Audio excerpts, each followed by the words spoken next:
الحمد لله رب العالمين الصلاة والسلام Muhammed ve alihi ve ashabihi ecma'in. Allah Teala maqtav. Peygamberimiz Muhammed Mustafa sallallahu aleyhi ve sellem'e selamlarımız, salavatlarımız barı birişseydi. Barığızga da Allah'ın selamı olsun. Hürmetli Müslüman kardeşler, hürmetli milletteşler, hürmetli aksakallarımız, esselamu aleyküm ve rahmetullahi ve berekatuhu. Hayırlı günler, hayırlı iş atnaları, bereketli, hayırlı iş atnalarını Allah Teala nasip eylesin. Hem bizden dualar, hem bizden amel gıybetleri, izgilikler, ihlas könülüyle hem bizdekinde Allah Teala kabul eylesin inşallah. Ecir sevaplarını nasip eylesin. Allah'ın kuşkanın ömür baqı, ihlas könülleri bizimle ötep barığa nasip bulsun. Hem bizge de. İhlas könül bik mühim. Dünyalıkta da Allah Teala bizni şu ihlas könülge qarı, ahirette de şu könülleri bizge qarab, beyeli, bizden tışkı kıyafeti bizde tügül, baylık derece bizde tügül, kiyimleri bizde tügül, Allah Rabbimiz könül türlerindeki şu kalpleri bizge, yürekleri bizge qarab, beyeli bizni. Şunun için biz ihtibar etemiz her vakitte de. Könüllerimizin şista buluğuna, saf buluğuna, hem şu saflıkını, şistalıkını bulduratırgan hayırlı amellerge, izgiliklerge, hayırlı işlerge ihtibar etemiz. Hem şu hayırlı işlerimizni başkarıga tırışamız. Hem balasında yakşılıklarda, izgiliklerde küp elbette. Hem kiyimçiliklerde, hatalarda var. Hayırlı bulgan sıfatlar da var, hayırsız bulgan sıfatlar da var. Ustaz özünün şakirti bilen oran boylap bara, hem köre bir kişinin bir katı aşulanıp, yemsiz sözler eytip, kimnedir aşulanıp kelgenin körüp, nerse buldu sana kardeş, kim deydi, ne işledin deyip soruyor. Bu kişi bir katı indi şul kızgan vaktinde ana bir rencitti, kimsetti, şulay etti, bulay etti di. Şulay mı ne di ustaz aydı? Hazır di. Senin bu yani aşığını söndürebiz di. Şiremden bir ürülüp aladağın bu kişinin mine sana bir resim ki de bu heyberini alsan belki redlenip gidersin di. Hem koluna tuttura, koluna uçlap, şu şiremden algan heyberini koluna ikinci kişinin şu aşulan atıran kişinin koluna bir de bu kişi kurede konguz, kurt yani jok kolunda tizerek taşlıyor. Nerse birdin sen bana, niştettin, nişe balaytasın, nişe mıskıl itesin diye bu kişi. Mene kuresin mi diye. Sen diye aldın diye, yani başta aldın diye, onları taşladın diye, gerekmegen nerse bulgaçtı. Ey şakirtim diye, bizden kapşıkta köşteneklerimiz var idi, alıp bir ele şunu diye bu kardeşimiz geldi. Gerek tügül ol, kapşıkta köşteneklerimizde bir nerse gerek tügül diye, hemen özünükünde kıldı. Alıp bir diye ustaz aydı. Şakir kapşıktan temli pişken kızıl almalar bire. Kirek tügül diye, almayayım diye, bireler, alanlar. Mene dey tırmışta da şulay dey ustaz aydı. Bu kişiye anlatıp biri.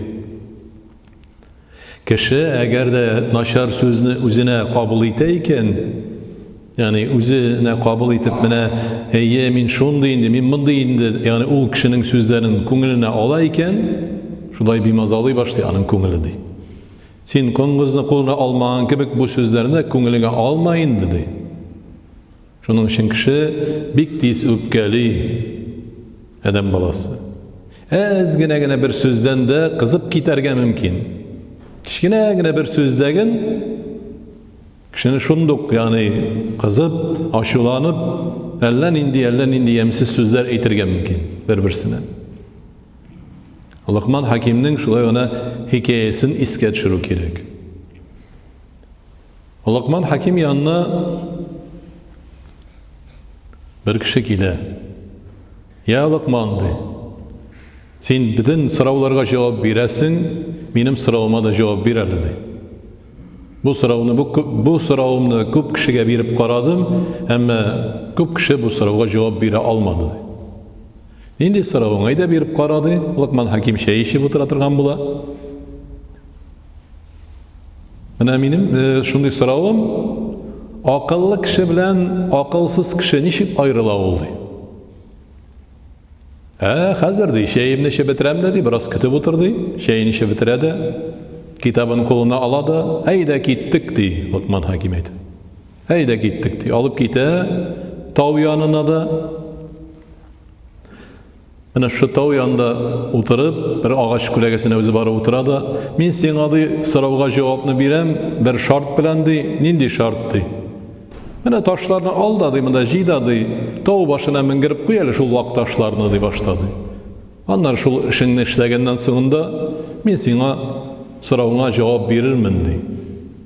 Бу кеше ташларны җыя дагын, вак ташларны җыеп, тау башына менгереп кире төшеп, бик каты әлсерәгән, арган, кире төшкәннән соңында Лукман Хакимгә килеп, "Я Лукман Хаким, минем сорауыма җавап бирәсеңме?" ди. "Бирәм" ди, "тагын бер шартым бар" ди. "Бу ташларны кире алып төш инде тау башыннан" ди. Нинди җүләр мәллә мин ди? Акылсыз мәллә мин нинди шундый эшләр башкарырга кушасың миңа ди? Менә үзең шушы сорауыңа җавап бирдең инде ди. Акыллы кеше башта уйлый ди. Бу эш нәрсәгә соң миңа дип ди. Акылсыз кеше башта эшли ди, кирәкмәгән эшне ди. Аннары уйлый ди, ник эшләдем мин бу эшне дип ди. Шуның өчен акыллы кеше башта уйлый, әйтер сүзен дә уйлый. Мин мөселман уйлый, кешене рәнҗетмәм микән, кимсетмәм микән дип. Бу сүзем белән, ягъни кешене мыскыл итмәм микән дип. Уйлый, хәерле сүзне әйтә. Хәерсез сүздән саклый үзен, телен саклый ямсыз сүзләрдән. Һәм Аллаһ Тәала безгә әнә биргән акылны, ул аның акылның дәрәҗәсе бик зур дәрәҗәдә. Әгәр дә кум бөртекләрен санап бетерә аласызмы дип шундый рәвешле кинаның риваяте. Кум бөртекләрендә, шүлдәге кум бөртекләрендә санап бетереп булмый акылның дәрәҗәсе. Шуның кадәр зур дәрәҗәдә Аллаһ Тәала безгә акыл биргән. Акылларыбызны эшләтеп, хәерле эшләр кылырга дөньялыкта. Кичкенә генә шул акыл мәсьәләсендә әйтелә, тышканга да кичкенә генә бер кум бөртеге кадәр генә акыл биргән, шушы акылы белән җирне тишеп кирип, әнә оя ясап, шунда балаларын чыгарады. Аллаһның рәхмәте. Аллаһ Раббыбыз безгә тәфәккур фарыз диде. Ягъни уйлап, фикерләп, хәерле эшләр кылырга һәм уйлап, фикерләп Аллаһ Тәаланың бар кылган нәрсәләре хакында уйларга, фикерләргә һәм Аллаһ Тәалага шөкранлар кылабыз шуның белән. Бер-беребез белән һәр вакытта без мөгаләмәдә. Төрле гыйбрәтле хәлләр бар дөньялыкта. Берәүләрне шәхсән беләдерем, бер-берсенә үпкә саклап, әллә ничә еллар сөйләшмичә йөрделәр. Яки инде ул күп кешедә булырга мөмкин. Бер-берсенә үпкә саклап, бер-берсе белән сөйләшмичә, аралашмичә йөрергә мөмкин. Сөйләшергә, аралашырга һәм бер-береңне гафу итә белергә кирәк дөньялыкта яшәгәндә, чөнки Аллаһ Тәала безгә гомерне бик шикле биргән. Ахирәткә шушы үпкәңне алып китмәстән. Ахирәткә шуны үзең белән бер җүг итеп алып китмәстән. Аллаһ Тәала һәр вакытта да хәерлесен насыйп әйләсен. Акыл биргән икән, акылыңны эшләтеп хәерле эшләр кылырга. Һәм бер-береңә үпкә сакламаска, бер-береңне үпкәләтмәскә, бер-береңә ачу сакламаска, бер-береңә ачу тотмаска. Чөнки Пәйгамбәр саллаллаһу алейһи ва сәлләмнең әнә ул киңәше дә, Расулуллаһ саллаллаһу алейһи ва сәлләм бер кеше килеп киңәш сорагач, Пәйгамбәр саллаллаһу алейһи ва сәлләм әнә әйтте, 3 тапкыр кабатлап әйтте, ачуланма диде. Чөнки ачу ул әнә шайтаннан күбесенчә. Аллаһ Тәаланы искә төшермисең син ул вакытта. Аллаһ Раббыбыз һәр вакытта тәүфик, хидаят насыйп әйләсен. Күңелләребезнең чисталыгын, паклыгын насыйп әйлә я Раббана. Бер-беребезгә кадер хөрмәт күрсәтеп яшәргә насыйп әйлә я Раббана. Хата, гынах, кимчелекләребезне гафу ит. ربنا آتنا في الدنيا حسنة وفي الآخرة حسنة وقنا عذاب النار. الله أكبر.